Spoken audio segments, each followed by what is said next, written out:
今天我们一起来看 CF277A 的芯片上 M305D 的打印机，提示可以指示的墨盒缺失或未放置，这个报错怎么解决？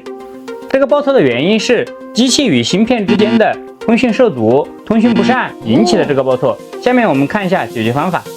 第一，先看机器与芯片的接触问题，需检查锡箔上的芯片是否安装到位，芯片是否松动，是否装反。像这里的话，就是芯片没有安装到位，需要把这个芯片往里推一推，保证芯片的中心线与两边的定位柱对齐。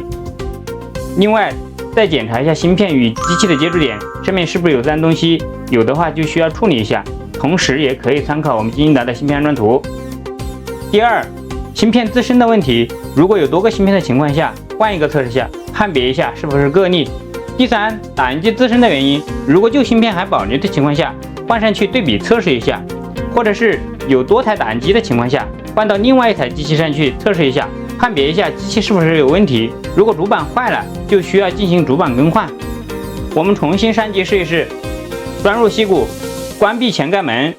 等待机器运行后，机器已经显示就绪，问题已经得到解决。打印机相关问题找金英达，欢迎收藏加关注，我们将持续更新内容。